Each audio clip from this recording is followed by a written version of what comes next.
Hai guys, saya sekarang akan memperkenalkan kepada anda semua rupa daun kepayang yang saya selalu gunakan dalam membuat perkasam. Kita pakai daun kepayang muda ataupun pucuk daun kepayang. Dalam bahasa Melayu, kepayang adalah, saya tengok dekat Google, keluak, pokok keluak. So ini kita pakai daun dia sahaja ataupun batang muda dia lah.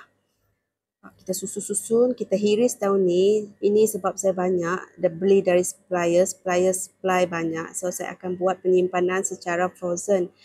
Before frozen, saya akan potong nipis-nipis supaya dia lebih cantik dipandang. Lagi nipis lagi cantik lah, sebab ini memang standard pemotongan kita orang. Tidak nipis sangat dan tidak lebar sangat.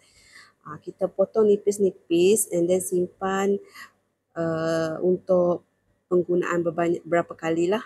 Sebab daun ni mahal kalau kita beli ikat. Satu ikat dah RM5 dekat pasar sekarang. So, bila banyak kita buat sekali macam ni, kita celur je dekat air yang mendidih sekejap supaya color daun keluak ini tahan. Color hijau dia tak bertukar gelap lah. Bila kita lama buat frozen, dia tak akan gelap. So, kita buat celur sekali.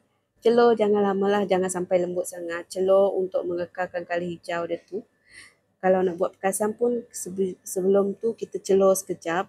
So color dia maintain dah, tak bertukar hitam. Tapi kalau nak guna direct pun boleh. Biasa macam ni celur, lepas tu basuh sekejap dengan air sejuk supaya proses masak dia tak berlanjutan. So color dia kekal hijau.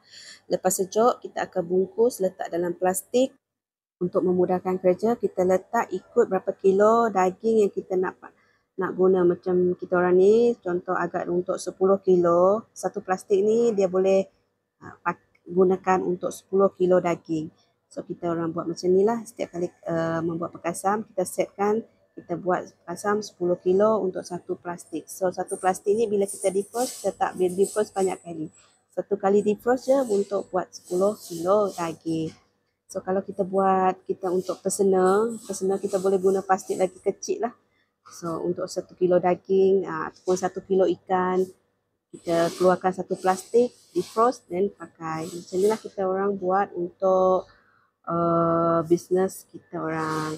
So simpan dalam peti sejuk beku, bukan peti sejuk yang refrigerator tu lah. Kita buat letak dalam kontainer macam ni, tutup and then simpan. Thank you guys.